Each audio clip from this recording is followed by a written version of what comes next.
ਸਤਿਨਾਮ ਸਤਿਗੁਰੂ ਗੁਰਦੇਵ ਗੁਰਪਿਤਾ ਆਦੇਸ਼ ਗੁਰੂ ਭਗਵਾਨ ਜੀ ਆਦੇਸ਼ ਗੁਰੂ ਭਗਵਾਨ ਜੀ ਆਦੇਸ਼। अजर अमर त्रिकालदर्शी सृष्टि करता वाल्मीकि भगवान जी महाराज अपने जीवन के अंग संग सहाय होण। शब्द गुरु महाराज सब जीवन के अंग संग सहाय होण। सो सतगुਰਾਂ ਦੇ नाम का ओट आसरा लैके अज की विचार कथा सत्संग आरंभ करते हैं।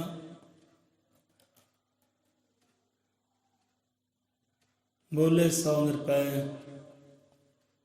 अजर अमर त्रिकालदर्शी सृष्टि करता वाल्मीकि दयावान जी की जय।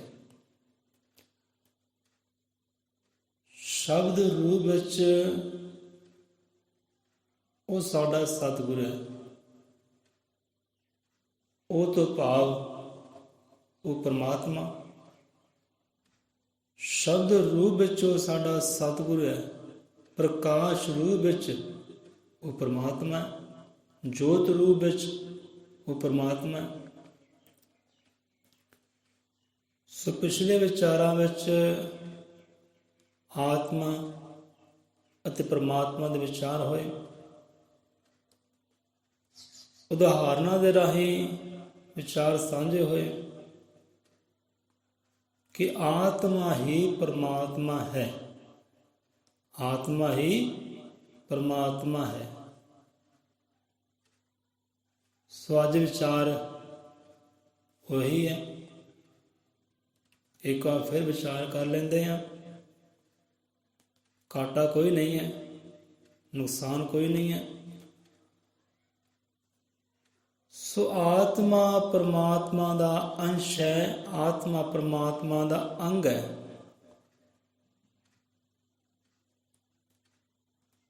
अते जो परमात्मा अंदर है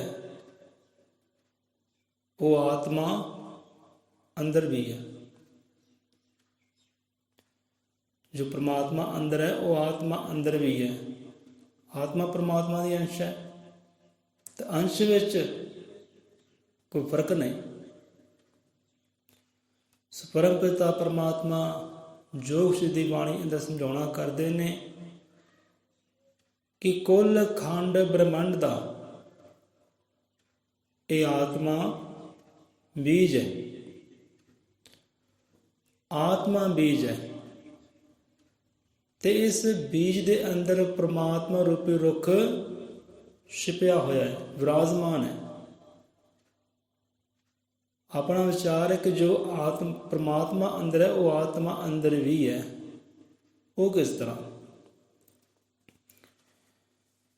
सो जिवें सागर है, सागर है, सागर में चखना होवे, टेस्ट करना होवे तो सारे सागर नूं ग्रहण नहीं कर सकते, पी नहीं सकते। की करांगे? झूड़ी पर बूंद लवांगे, बूंद नूं चखांगे, पता लगेगा कि हाँ भाई बूंद खारी है, नमकीन है, ठंडी है, शीतल है। इस तो पता लग जाएगा हाँ भी जो बूंद अंदर है ना वो सागर अंदर भी है। बूंद खारी है, सागर खारा है। बूंद ठंडी है, शीतल है, सागर भी ठंडा है, शीतल है। जो सागर अंदर है वो बूंद अंदर भी है। बिल्कुल उस तरह ही जो परमात्मा अंदर है वो आत्मा अंदर भी है। जिवें एक छोटा बल्ब है 10 वाट का, 12 वाट का। जो छोटे बल्ब अंदर पावर है, बिजली है, 1000 वाट के 1000 पावर वाले बल्ब अंदर भी वही विराजमान है, वही काम करती है। ਜੋ 1000 ਵਾਟ ਦੇ ਬਲਬ ਅੰਦਰ ਹੈ ਉਹ 10 ਵਾਟ ਦੇ ਬਲਬ ਅੰਦਰ ਵੀ ਉਹੀ ਹੈ। ਇੱਦਾਂ ਹੀ ਪ੍ਰਮਾਤਮਾ ਆਤਮਾ ਹੈ। ਆਤਮਾ ਕਰਕੇ ਪ੍ਰਮਾਤਮਾ ਸਰਵ ਵਿਆਪਕ ਹੈ। परमात्मा एक है पर आत्मा करके अनेक है। जोत एक है, जोत जगदी है, रोशन है, प्रकाशवान है। जगदी जोत को लखां ही बुझे हुए दीपक जगा लो, बुझिया ही जोतां जगा लो, व्यापक हो गई, विराजमान हो गई लखां अंदर। जो बुझिया सन उन्हें बुझिया अंदर लखा अंदर विराजमान हो गई। हुण जोत एक है, दीपक एक है, जोत एक है, प्रकाश एक है। लखा विच किद्दां विराजमान हो गया, लखा विच हाजिर हो गया। इदां परमात्मा भी एक है, आत्मा करके अनेक है, सर्व व्यापक है। जो परमात्मा अंदर है आत्मा अंदर भी है, जो जोत अंदर है ਉਹੀ ਜੋਤ ਸਭਨਾਂ ਦੇ ਅੰਦਰ ਹੈ। ਸੂਰਜ ਵਿੱਚ ਵੀ ਉਹੀ ਹੈ, ਚੰਦ ਵਿੱਚ ਵੀ ਉਹੀ ਹੈ, ਤਾਰਿਆਂ ਵਿੱਚ ਵੀ ਉਹੀ ਹੈ, ਧਰਤੀ ਆਕਾਸ਼ ਪਤਾਲ ਵਿੱਚ ਵੀ ਸਭ ਜੀਵਾਂ ਅੰਦਰ ਉਹੀ ਪ੍ਰਕਾਸ਼ਵਾਨ ਹੈ, ਇੱਕੋ ਹੀ ਹੈ। ਜੋਤ ਇੱਕ ਹੈ, ਪ੍ਰਕਾਸ਼ ਵੀ ਇੱਕੋ ਹੀ ਹੈ। ਇੱਕ ਹੈ ਤੇ ਲੱਖਾਂ ਵਿੱਚ ਵਿਆਪਕ ਹੈ, ਵਿਰਾਜਮਾਨ ਹੈ। ਹੁਣ ਭਾਈ ਵੰਡੀਆਂ ਪਾਉਣ ਵਾਲੇ ਨੇ ਵੰਡੀਆਂ ਵੀ ਪਾਈਆਂ। ਆ ਜੋਤ ਫਲਾਣੇ ਗੁਰੂ ਦੇ ਨਾਮ ਦੀ, ਭਗਤ ਦੇ ਨਾਮ ਦੀ, ਸੰਤ ਦੇ ਨਾਮ ਦੀ, ਪਹਿਲੀ ਜੋਤ, ਤੀਸਰੀ ਜੋਤ, 10ਵੀਂ ਜੋਤ, 11ਵੀਂ ਜੋਤ, ਇੱਦਾਂ ਵਿਚਾਰ ਕਰ ਲੈ। ਪਰ ਜੋਤ ਇੱਕੋ ਹੀ ਹੈ, ਕੋਈ ਦੂਸਰੀ ਨਹੀਂ, ਕੋਈ ਤੀਸਰੀ ਨਹੀਂ, ਕੋਈ 10ਵੀਂ ਨਹੀਂ, 11ਵੀਂ ਨਹੀਂ, ਜੋਤ ਇੱਕੋ ਹੀ ਹੈ। पदार्थ अलग है, पदार्थ अलग हो सकते हैं, जोत एक ही है। दीपक एक पदार्थ है, कैंडल मोमबत्ती एक पदार्थ है, एक तांबे की कौली वो एक पदार्थ है। पर बच्चों जो अग्नि निकलती है, जोत निकलती, प्रकाश निकलती, वो एक ही हुई, वो एक है। जिवें कबीर साहब बड़ा प्यारा समझाते हैं कि भाई खूहा है, खूहे अंदर पानी एको ही है। कोई गिलास लैके आ गया, कोई कौली लैके आ गया, कोई बाल्टी लैके आ गया, कोई ड्रम लैके आ गया, पदार्थ अलग अलग हो गए पर पानी तो एको ही है ना। इदां ही परमात्मा है, इदां ही परमात्मा है। हुण सूरज है ते किरण है। हुण सूरज की किरण विच की फर्क है? कोई फर्क नहीं है। जो सूरज अंदर है वो किरण अंदर भी वही है। सूरज एक है ते किरणा राही चारे पासे फैलिया होया है, सर्वव्यापक है। सूरज नूं पकड़ नहीं सकते, परमात्मा नूं पकड़ नहीं सकते, आत्मा नूं पकड़ नहीं सकते, पर किरणा राही सूरज नूं महसूस किया जा सकता है। जो सूरज अंदर है किरण अंदर भी वही है। इदां ही परमात्मा नूं पकड़ नहीं सकते पर आत्मा राही उन्हें महसूस किया जा सकता है, क्योंकि वह अंश है। जो परमात्मा अंदर है वही वो अंश अंदर भी है, वो अंग अंदर भी है। जो सूरज अंदर है वही किरण अंदर भी है। सूरज एक है, किरणा राही फैलिया होया है चौं पासे। परमात्मा एक है, आत्मा राही हर पासे फैलिया होया है, अनेक है। इदां ही चंद है, चंद भी इदां ही है, चंद का प्रकाश भी इदां ही है। सूरज नूं पकड़ नहीं सकते, परमात्मा ने पकड़ नहीं सकते। सूरज नूं किरणा राही महसूस कर सकते हैं, परमात्मा नूं आत्मा राही महसूस कर सकते हैं, जान सकते हैं कि जो परमात्मा अंदर है आत्मा अंदर भी वही है। प्यारिया ਉਹੀ ਹੈ। ਹੁਣ ਇੱਕ ਵਿਚਾਰ ਹੋਰ ਹੈ ਕਿ ਆਤਮਾ ਦਾ ਨਰ ਵਿੱਚ ਆਉਂਦੀ ਹੈ ਤਾਂ ਨਾਰੀ ਵਿੱਚ ਆਉਂਦੀ ਹੈ, ਨਾ ਨਰ ਹੈ ਨਾ ਨਾਰੀ ਹੈ। ਇੱਦਾਂ ਹੀ ਪ੍ਰਮਾਤਮਾ ਹੈ, ਨਾ ਨਰ ਵਿੱਚ ਆਉਂਦਾ ਹੈ ਤਾਂ ਨਾ ਨਾਰੀ ਵਿੱਚ ਆਉਂਦਾ ਹੈ। ਗੁਰੂਆਂ ਪੀਰਾਂ ਰਹਿਬਰਾਂ ਨੇ ਆਪਣੇ ਆਪ ਨੂੰ ਨਾਰੀ ਦੇ ਦਰਜੇ ਉੱਤੇ ਰੱਖਿਆ ਹੈ। ਨਾਰੀ ਦੇ ਅਸਥਾਨ 'ਤੇ ਰਹਿ ਕੇ ਆਪਣੇ ਆਪ ਨੂੰ ਨਾਰੀ ਦੱਸ ਕੇ, ਨਾਰੀ ਵਾਲੀ ਭਾਵਨਾ ਅੰਦਰ ਪ੍ਰਗਟ ਕਰਕੇ ਉਹ ਪਰਮਾਤਮਾ ਨੇ ਸਿਫਤ ਸਲਾਹ ਕੀਤੀ ਹੈ। ਉਹਨਾਂ ਦੋਨਾਂ ਕਿਰਦਾਰ ਨਿਭਾਏ ਹੈ, ਨਰ ਦਾ ਵੀ ਤੇ ਨਾਰੀ ਦਾ ਵੀ। ਬੜੇ ਬਚਨ ਇਹੋ ਜਿਹੇ ਆਉਂਦੇ, ਬੜੇ ਸ਼ਬਦ ਇਹੋ ਜਿਹੇ ਆਉਂਦੇ ਗੁਰੂਆਂ ਦੇ। ਸੋ ਆਤਮਾ ਨਾ ਨਰ ਵਿੱਚ ਹੈ ਨਾ ਨਾਰੀ ਵਿੱਚ, ਇੱਦਾਂ ਹੀ ਪਰਮਾਤਮਾ ਹੈ। ਹੁਣ ਇੱਕ ਜਾਤੀ ਆਉਂਦੀ ਹੈ ਆਦਮ ਜਾਤ, ਨਾਰੀ ਜਾਤ, ਕਿੰਨਰ ਜਾਤ। ਹੁਣ ਜੋ ਕਿੰਨਰ ਹੈ ਉਹ ਨਾ ਨਰ ਵਿੱਚ ਹੈ ਤੇ ਨਾ ਨਾਰੀ ਵਿੱਚ ਹੈ। ਇੱਦਾਂ ਹੀ ਆਤਮਾ ਤੇ ਇੱਦਾਂ ਹੀ ਪਰਮਾਤਮਾ ਹੈ। ਜੋ ਪਰਮਾਤਮਾ ਅੰਦਰ ਹੈ ਉਹ ਆਤਮਾ ਅੰਦਰ ਵੀ ਹੈ। ਪਰਮਾਤਮਾ ਵਿਖਾਈ ਨਹੀਂ ਦਿੰਦਾ ਤੇ ਆਤਮਾ ਵੀ ਵਿਖਾਈ ਨਹੀਂ ਦਿੰਦੀ। ਪਰਮਾਤਮਾ ਆਦਿ ਅੰਤ ਅਵਤਾਰ ਹੈ ਤੇ ਆਤਮਾ ਵੀ ਆਦਿ ਅੰਤ ਅਵਤਾਰ ਹੈ। ਉਹਦਾ ਵੀ ਕੋਈ ਅੰਤ ਨਹੀਂ ਹੈ, ਪਾਰ ਉਤਾਰਾ ਨਹੀਂ ਹੈ। ਕਹਿਣ ਦਾ ਭਾਵ ਹੈ ਜੋ ਪਰਮਾਤਮਾ ਅੰਦਰ ਹੈ ਉਹੀ ਆਤਮਾ ਅੰਦਰ ਹੈ। ਪਰਮਾਤਮਾ ਆਤਮਾ ਰਾਹੀਂ ਸਰਵ ਵਿਆਪਕ ਹੈ, ਸਰਵ ਵਿਆਪਕ ਹੈ। ਹੁਣ ਇਹ ਵਿਚਾਰ ਹੋ ਗਏ ਕਿ ਜੋ ਪਰਮਾਤਮਾ ਅੰਦਰ ਹੈ ਆਤਮਾ ਅੰਦਰ ਹੈ, ਪਰਮਾਤਮਾ ਹੀ ਆਤਮਾ ਹੈ, ਆਤਮਾ ਹੀ ਪਰਮਾਤਮਾ ਹੈ। ਆਤਮਾ ਸਾਰੇ ਸੰਸਾਰ ਦਾ ਇੱਕ ਬੀਜ ਹੈ ਤੇ ਬੀਜ ਅੰਦਰ ਪਰਮਾਤਮਾ ਰੂਪੀ ਰੁੱਖ, ਪਰਮਾਤਮਾ ਰੂਪੀ ਫਲ ਛਿਪਿਆ ਹੋਇਆ ਹੈ, ਵਸਿਆ ਹੋਇਆ ਹੈ। ਹੁਣ ਜੇ ਆਤਮਾ ਹੀ ਪਰਮਾਤਮਾ, ਆਤਮਾ ਅੰਦਰ ਪਰਮਾਤਮਾ ਵਸਿਆ ਹੋਇਆ ਹੈ ਤਾਂ ਇੱਥੇ ਫਿਰ ਸਤਿਗੁਰ ਦੀ ਕੀ ਲੋੜ ਹੈ? ਬਹੁਤੇ ਜੀਵ ਕਹਿੰਦੇ ਕਿ ਭਾਈ ਸਤਿਗੁਰੂ ਵਾਲੇ ਬਣੋ, ਨਾਮਧਾਰੀ ਹੋਵੋ, ਗੁਰੂ ਨਾਲ ਜੁੜੋ। ਜੇਕਰ ਆਤਮਾ ਹੀ ਪਰਮਾਤਮਾ ਹੈ, ਆਤਮਾ ਵਿੱਚ ਹੀ ਪਰਮਾਤਮਾ ਵਸਿਆ ਹੋਇਆ ਹੈ ਤੇ ਸਤਿਗੁਰ ਦੀ ਕੀ ਲੋੜ ਕਿਉਂ? ਇਹ ਸ਼ਬਦ ਆਉਂਦਾ ਹੈ ਕੌਮੀ ਗ੍ਰੰਥ ਗਿਆਨ ਪ੍ਰਕਾਸ਼ ਦੀ ਬਾਣੀ ਅੰਦਰ ਕਿ ਆਤਮਾ ਵਿੱਚ ਪਰਮਾਤਮਾ ਵਸਦਾ ਹੈ। ਇਹ ਗੱਲ ਹਰ ਵਿਦਵਾਨ ਸੁਣਾਵੇ ਕਿ ਆਤਮਾ ਵਿੱਚ ਪਰਮਾਤਮਾ ਵਸਦਾ ਹੈ। ਇਹ ਗੱਲ ਹਰ ਵਿਦਵਾਨ ਸਮਝਾਉਂਦਾ ਹੈ।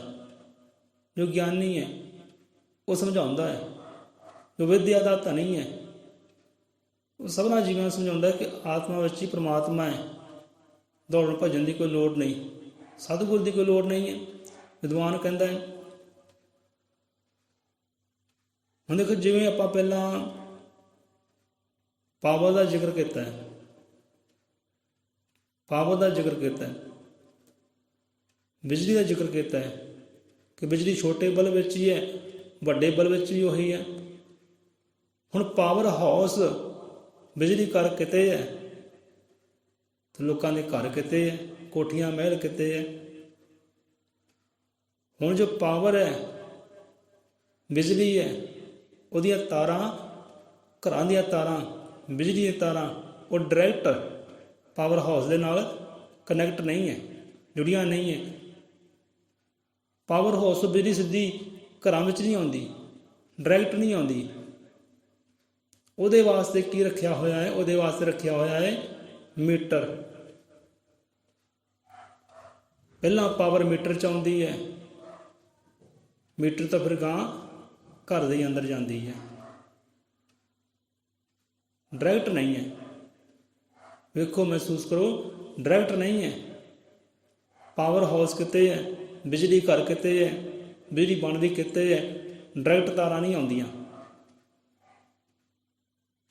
ਟਰਾਂਸਫਾਰਮਰ ਆਉਣਗੇ, ਟਰਾਂਸਫਾਰਮਰ 'ਚ ਬਿਜਲੀ ਆਉਂਦੀ ਹੈ, ਟਰਾਂਸਫਾਰਮਰ ਤੋਂ ਫਿਰ ਮੀਟਰਾਂ ਵਿੱਚ ਬਿਜਲੀ ਆਉਂਦੀ ਹੈ, ਮੀਟਰਾਂ ਤੋਂ ਫਿਰ ਘਰ ਰੌਸ਼ਨ ਹੁੰਦੇ ਆ। ਸੋ ਇੱਦਾਂ ਡਾਇਰੈਕਟ ਨਹੀਂ ਹੈ। ਇੱਦਾਂ ਹੀ ਕਿਸੇ ਨੇ ਪਰਮਾਤਮਾ ਤੱਕ ਪਹੁੰਚਣਾ ਹੈ ਤਾਂ ਡਾਇਰੈਕਟ ਨਹੀਂ ਪਹੁੰਚਿਆ ਜਾ ਸਕਦਾ। ਸੋ ਪਰਮਾਤਮਾ ਵੀ ਇੱਕ ਪਾਵਰ ਹੈ, ਇੱਕ ਸ਼ਕਤੀ ਹੈ। ਉਸ ਸ਼ਕਤੀ ਨੂੰ ਡਾਇਰੈਕਟ ਨਹੀਂ ਪਾ ਸਕਦਾ, ਪਾਵਰ ਨੂੰ ਡਾਇਰੈਕਟ ਹਾਸਲ ਨਹੀਂ ਕਰ ਸਕਦਾ। ਜੇ ਬਿਜਲੀ ਡਾਇਰੈਕਟ ਹਾਸਲ ਕਰਾਂਗੇ ਤਾਂ ਨੁਕਸਾਨ ਹੈ, ਨੁਕਸਾਨ ਹੋ ਸਕਦਾ ਹੈ, ਬੰਦਾ ਬਦਨਾਮ ਵੀ ਹੋ ਸਕਦਾ ਹੈ, ਜੁਰਮਾਨੇ ਵੀ ਲੱਗ ਸਕਦੇ ਆ ਜੇ ਕੁੰਡੀਆਂ ਲਾਵਾਂਗੇ ਤਾਂ। ਸੋ ਇੱਥੇ ਵਿਚਾਰ ਹੈ। ਹੁਣ ਪਰਮਾਤਮਾ ਦੇਖੋ ਹਾਊਸ ਪਾਵਰ ਹੈ, ਪਰਮਾਤਮਾ ਹਾਊਸ ਪਾਵਰ ਹੈ ਤੇ ਉੱਥੇ ਸਤਿਗੁਰ ਕੀ ਹੈ? ਸਤਿਗੁਰੂ ਮੀਟਰ ਹੈ, ਮੀਟਰ ਟਰਾਂਸਫਾਰਮ ਕਹਿ ਲਓ, ਮੀਟਰ ਕਹਿ ਲਓ। ਪਾਵਰ ਆਉਂਦੀ ਹੈ ਟਰਾਂਸਫਾਰਮ ਵਿੱਚ, ਮੀਟਰ ਵਿੱਚ ਆਉਂਦੀ ਹੈ ਤੇ ਫਿਰ ਘਰ ਰੌਸ਼ਨ ਹੁੰਦੇ ਆ, ਡਾਇਰੈਕਟ ਨਹੀਂ ਹੈ। ਸੋ ਆਤਮਾ ਬ੍ਰਹਿਮੰਡ ਲਈ ਇੱਕ ਬੀਜ ਹੈ। ਜਗਤ ਗੁਰੂ ਆਦਿ ਕਵੀ ਸਮਝਾਉਂਦੇ ਨੇ। ਸਤਿਗੁਰ ਦੀ ਉੱਤੇ ਲੋੜ ਕੀ ਹੈ? ਜੇਕਰ ਆਤਮਾ ਹੀ ਪ੍ਰਮਾਤਮਾ ਹੈ, ਆਤਮਾ ਵਿੱਚ ਪ੍ਰਮਾਤਮਾ ਵਸਿਆ ਹੋਇਆ, ਰਮਿਆ ਹੋਇਆ ਹੈ, ਤੇ ਸਤਿਗੁਰ ਦੀ ਕੀ ਲੋੜ ਹੈ? ਆਤਮਾ ਵਿੱਚ ਪ੍ਰਮਾਤਮਾ ਵਸਦਾ ਹੈ, ਇਹ ਗੱਲ ਹਰ ਵਿਦਵਾਨ ਸੁਣਾਵੇ, ਪਰ ਸ਼ਬਦ ਗੁਰੂ ਸੰਗ ਪੂਰਨ ਸਤਿਗੁਰੂ ਅੱਖੀਆਂ ਨੂੰ ਭਗਵਾਨ ਦਿਖਾਵੇ।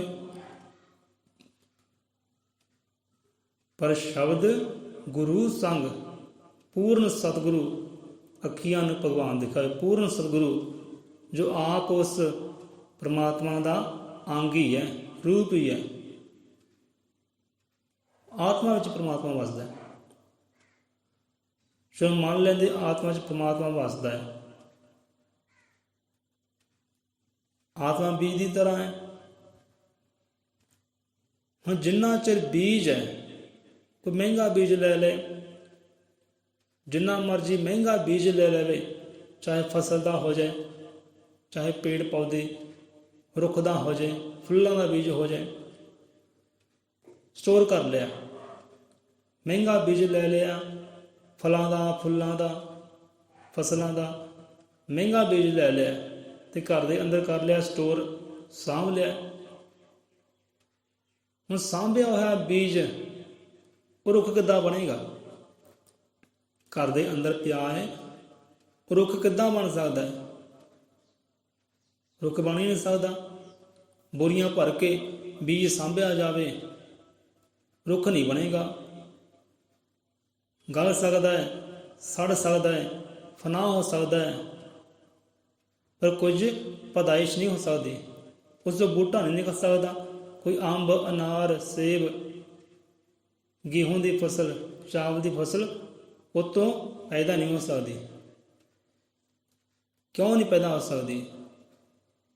ਕਿਉਂਕਿ ਜਿੰਨਾ ਚਿਰ ਕੋਈ ਕਿਸਾਨ ਉਹਨੂੰ ਧਰਤੀ ਤੱਕ ਨਹੀਂ ਲੈ ਜਾਂਦਾ,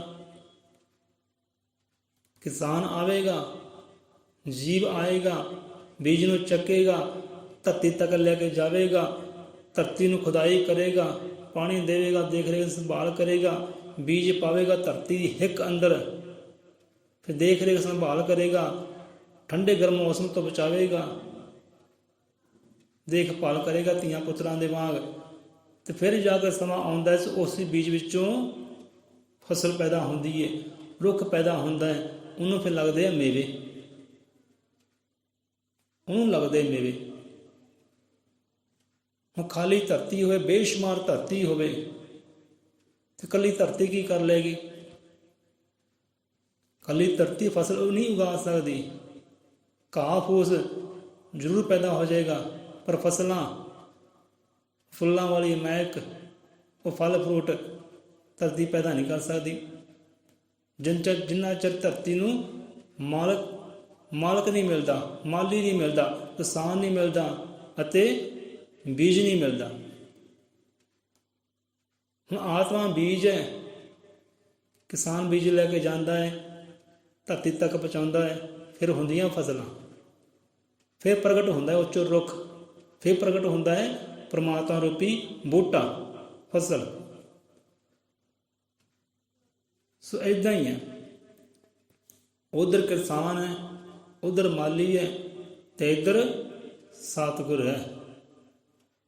ਉਧਰ ਫਲ ਫਰੂਟ ਹੁੰਦੇ ਆ, ਫਸਲਾਂ ਹੁੰਦੀਆਂ, ਇੱਧਰ ਪ੍ਰਮਾਤਮਾ ਰੂਪੀ ਰੁੱਖ ਪ੍ਰਗਟ ਹੁੰਦਾ ਹੈ, ਆਤਮਾ ਰੂਪੀ ਬੀਜ ਦੇ ਵਿੱਚੋਂ। ਉਹ ਆਤਮਾ ਰੂਪੀ ਬੀਜ ਨੂੰ ਇਸ ਹਿਰਦੇ ਤੱਕ, ਇਹ ਧਰਤੀ ਤੱਕ ਸਤਿਗੁਰ ਲੈ ਕੇ ਆਉਂਦਾ ਹੈ। ਉੱਤੇ ਕਰਦਾ ਹੈ ਮਿਹਨਤ, ਗਿਆਨ ਦੀ ਮਿਹਨਤ ਕਰਦਾ ਹੈ, ਛਿੱਟਾ ਦਿੰਦਾ ਹੈ ਗਿਆਨ ਦਾ, ਸੋਝੀ ਦਾ। ਉੱਤੇ ਮਿਹਨਤ ਕਰਦਾ, ਮੁਸ਼ੱਕਤ ਕਰਦਾ ਹੈ, ਬੋਂਦਾ ਹੈ ਉਹਨੂੰ। ਫਿਰ ਉਸੇ ਆਤਮਾ ਰੂਪੀ ਬੀਜ ਦੇ ਵਿੱਚ ਪਰਮਾਤਮਾ ਰੂਪੀ ਰੁੱਖ ਪ੍ਰਗਟ ਹੁੰਦਾ ਹੈ, ਉੱਦਾਂ ਨਹੀਂ ਪ੍ਰਗਟ ਹੁੰਦਾ। ਹੁਣ ਕਈਆਂ ਦੀ 30 ਸਾਲ ਉਮਰ ਹੈ, 40 ਸਾਲ ਉਮਰ ਹੈ, 50 ਸਾਲ ਉਮਰ ਹੈ, 60 ਸਾਲ ਉਮਰ ਹੈ। ਆਤਮਾ ਕਿੰਨੇ ਸਾਲਾਂ ਤੋਂ ਅੰਦਰ ਹੈ? ਇਹ ਧਰਤੀ ਦੇ ਅੰਦਰ, ਇਹ ਦੇਹ ਦੇ ਅੰਦਰ, ਕਿਉਂਕਿ ਇਹ ਦੇਹ, ਇਹ ਸਰੀਰ ਧਰਤੀ ਹੈ, ਮਿੱਟੀ ਹੈ। ਇਹ ਮਿੱਟੀ ਦੇ ਪੁਤਲੇ ਅੰਦਰ ਕਿੰਨੇ ਸਾਲਾਂ ਤੋਂ ਆਤਮਾ ਹੈ? ਕਿੰਨੇ ਸਾਲਾਂ ਤੋਂ ਆਤਮਾ ਹੈ? ਜੇ ਆਤਮਾ ਅੰਦਰ ਹੀ ਹੈ, ਅੰਦਰ ਸਟੋਰ ਕੀਤੀ ਹੋਈ ਹੈ, ਇੱਕ ਕਮਰੇ ਦੇ ਅੰਦਰ ਆਤਮਾ ਸਟੋਰ ਕੀਤੀ ਹੋਈ ਹੈ, ਸਾਂਭੀ ਹੋਈ ਹੈ। ਇੰਨੇ ਸਾਲ ਹੋ ਗਏ, 30 ਸਾਲ ਹੋ ਗਏ, 35 ਸਾਲ ਹੋ ਗਏ, ਇਹ ਆਤਮਾ ਰੂਪੀ ਬੀਜ ਵਿੱਚੋਂ ਸਟੋਰ ਕੀਤੀ ਹੋਈ ਆਤਮਾ ਵਿੱਚ ਪਰਮਾਤਮਾ ਰੂਪੀ ਰੁੱਖ ਕਿਉਂ ਨਹੀਂ ਪੈਦਾ ਹੋਇਆ? ਕਿਉਂ ਨਹੀਂ ਪੈਦਾ ਹੋਇਆ? ਕਿਉਂਕਿ ਉਹਨੂੰ ਕੋਈ ਐਸਾ ਮਾਲੀ ਨਹੀਂ ਮਿਲਿਆ, ਕਿਸਾਨ ਨਹੀਂ ਮਿਲਿਆ, ਕਿਸਾਨ ਰੂਪੀ ਸਤਿਗੁਰ ਨਹੀਂ ਮਿਲਿਆ। ਸਤਿਗੁਰ ਮਿਲ ਜਾਂਦਾ ਤੇ ਆਤਮਾ ਰੂਪੀ ਬੀਜ ਵਿੱਚ ਪਰਮਾਤਮਾ ਰੂਪੀ ਰੁੱਖ ਪ੍ਰਗਟ ਹੋ ਜਾਣਾ ਸੀ। ਇਸ ਕਰਕੇ ਸਤਿਗੁਰ ਦੀ ਸਾਰਿਆਂ ਨੂੰ ਲੋੜ ਹੈ। ਜੇ ਪਰਮਾਤਮਾ ਰੂਪੀ ਰੁੱਖ ਨੂੰ ਪ੍ਰਗਟ ਕਰਨਾ ਹੈ ਨਾ, ਆਤਮਾ ਵਿੱਚੋਂ ਸਤਿਗੁਰ ਰੂਪੀ ਮਾਲੀ ਦੀ, ਕਿਸਾਨ ਦੀ ਜ਼ਰੂਰਤ ਹੈ।